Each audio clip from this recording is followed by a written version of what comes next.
Tastemakers, it's Maxine, your favorite wine specialist, guiding you on your journey through fine wine. And it is Monday, so you know that it is Monday Wine Q&A. So let's hop right into it. It has been a minute since I said that. This is my first time saying that in 2021, but I'm glad to be back. It's Monday Wine Q&A. Did y'all miss me? Well, did y'all miss me on Monday Wine Q&A? Because it's been a while.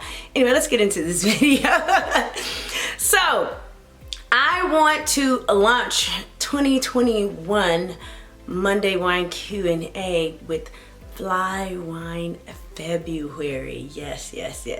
If you have been with me for a while, or if you're a new subscriber, hey, we love you here. Don't forget to like, comment, and subscribe to this video.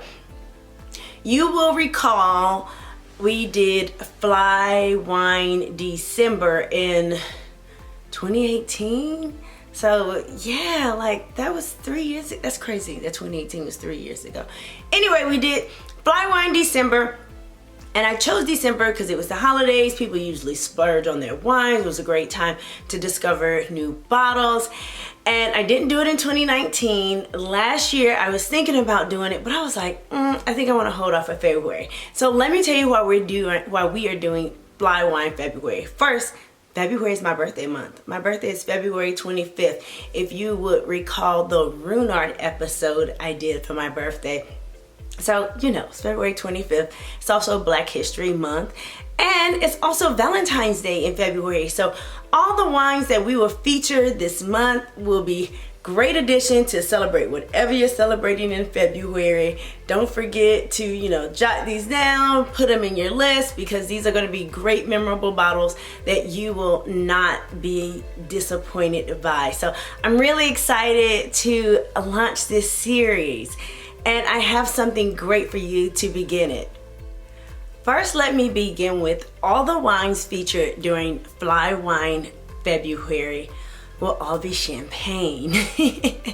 I was debating on what I want to do. And literally, y'all, I have been thinking about this since October. Like, no exaggeration. That's why I was like, let's make this February. Anyway, when I was thinking about all the wines that I wanted to feature during the Fly Wine series, I was debating because, you know, Fly Wine December, we had a variety of white, red, and sparkling in that series. Go back and check it out. Like, there was some really great bottles in that series. So, again, if you're new, if you haven't seen Fly Wine December or you want to revisit, go back and watch it so you can kind of be prepared for what's going to happen in February. Back to the story. So when I was deciding what to do, I realized, and a lot of conversations I've been having on Instagram, you should be following me on the gram, that information is in the description. There have been a lot of champagne talk. So I was like, you know what? Make this easy on yourself and what your audience wants to see. So Fly Wine February features all champagne. So I'm really excited about this. Our first wine feature in Fly Wine February is Billecart-Salmon Sous Bois. This is a Brut style wine, and I've been curious about this wine for a while. I've been seeing it and I'm like, I am curious. So when I was finalizing my list, I was like, I need that on the list. If you will also remember, we have featured the Billecart-Salmon Rosé. It was for Champagne Day. It was for Champagne Day. We did the rosé, which I love. I've always loved that. If I have a top 3 champagnes, rosé champagnes, it is in the top 3, no question. So I really love the Billecart-Salmon portfolio. I've never been disappointed with anything I've had from that one. So this is my first time having it. So I'm really excited to share it with you guys on Monday Wine Q&A. So let me tell you a little bit about this wine. So the base wine was vinified in oak and produced with equal parts of Chardonnay, Pinot Noir, and Pinot Meunier. As champagne enthusiasts, or if you're new here, you just came upon this video, then you know that those are the 3 traditional grapes that are used to produce champagne. This also was aged on lees for 6 to 7 years, and lees happen during the second fermentation in champagne, and it really is just the dead yeast cells. from the second fermentation. Think of it as sediment, and it also gives champagne a creamy, toasty, biscuity characteristic a lot of times. Another thing that I like about this wine is the label. It has an oak feel label. I decided to kind of match the label today. It has an oak label, so that captivates you and just really tells the story of how this wine has seen oak. All right, now let's get to my favorite part, the tasting.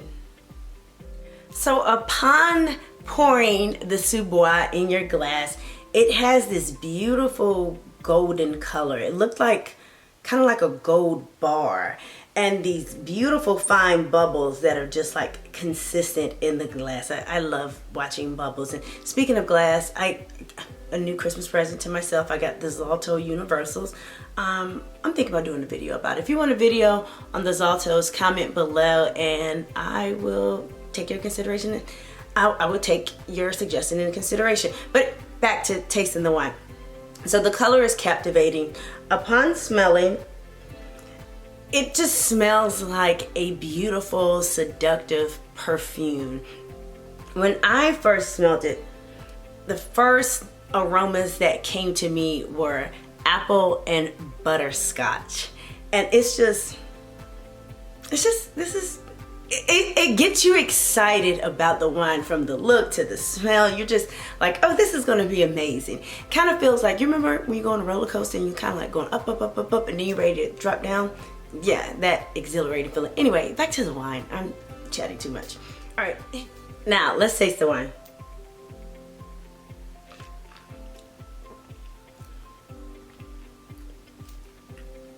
A gorgeous champagne. Racy acidity, but not too offensive. Nice lemon notes you're gonna pick up from this one. Golden delicious apples. I'm really into apples. Apples are my thing. Anyway, apples, brioche, minerality you're gonna pick up from this one. This is a rich, full body. Oh, you're gonna get dried flowers. And this one, just a rich, full body champagne that you are going to enjoy with every sip. This is a champagne that you want to savor because with each sip, it's expressing something. You're dissecting the notes that you're picking up. This is a beautiful champagne. And one of the things that I noticed when I first tasted last night was it really expresses itself more as the temperature change. If you're like me, you drink your champagne's too cold. I know better, but I still do it sometimes. And one of the things that I noticed, and I didn't have it too cold last night, I really had it at the perfect temperature, but as the evening was kind of going and I was thinking on it, the temperature did change and I was able to pick up different notes. So this is a wine that will not disappoint. So what are we eating with this wine? We are enjoying chicken. We're doing a nice chicken dish. We stepping up the chicken dish. So don't just pull out your regular rotisserie or fried chicken. Let's step it up with the chicken on that one. We are doing shrimp with this wine, and this wine would also pair well with the lobster sliders that was featured in the Eat Good with Max segment where we make the lobster sliders. So it will really pair well with that one. So now we have the food out the way, we know what we're tasting. Most importantly, because you know I'm a champion for sharing your wine. What's the point of drinking all this fabulous wine if we're not sharing it with others? Who are you drinking this wine with? You want to enjoy this wine with, for one, someone who really knows wine so they're able to appreciate this. If you recall from Fly Wine December, one of the reoccurring themes during that series was who to enjoy this wine with, because we are featuring really memorable wines. We're featuring memorable wines and you're going to remember where you were, who you with when you had these champagnes, and you don't want to pop it with anyone that you're gonna say, gosh, that wine was great, but I don't hang out with them anymore.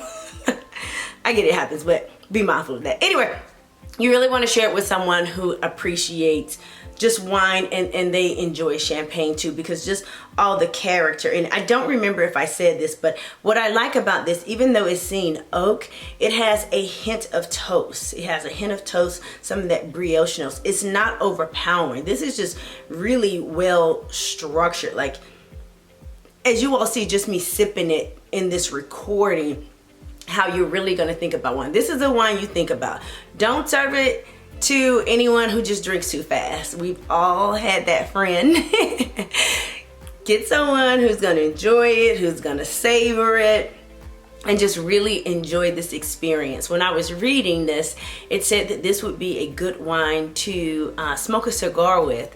And I don't smoke cigars, no judgment on anyone who does, I have. But anyway, I can see why, because you're just sitting down savoring and enjoying this wine. Y'all see I'm really captivated. This is about to be my new favorite. I'm writing this down as, I would say that this is one of the most memorable wines of 2021. And I had a crew party for New Year's Eve. This is starting off great. Anyway, second person that you want to enjoy this wine with, someone who is a champagne enthusiast, a budding champagne enthusiast, someone who is currently has made champagne their favorite style of wine. Well, has made champagne their favorite style of wine, and that they're exploring different champagne houses, from the large houses to the lesser known houses to the grower champagne houses. They're just exploring everything in champagne. This is one that you want to enjoy with them, because they will appreciate this, and it will also teach them just all the nuances of the wine. I have been a champagne enthusiast for over 10 years, and I'm still amazed. You all are seeing how I'm reacting. I'm just kind of like, speed this up. But this is a great one. You can share this wine with whoever you want to, but to get the reaction and for them to experience what you are experiencing also, make sure it's someone who kind of knows their way around the wine world, or you're introducing them to it and they would purchase this bottle again. Because I also believe in gifting people and exposing people to wines that they will purchase again, so they can continue to have the experience and hone their palates. But you all know I don't want to stay too long with you. Comment below if you've had the Sous Bois and let me know your thoughts and how you enjoyed it. And again, let me know if you all want me to do a review on the Zalto Universal Glass. Until we meet again, drink good, live well.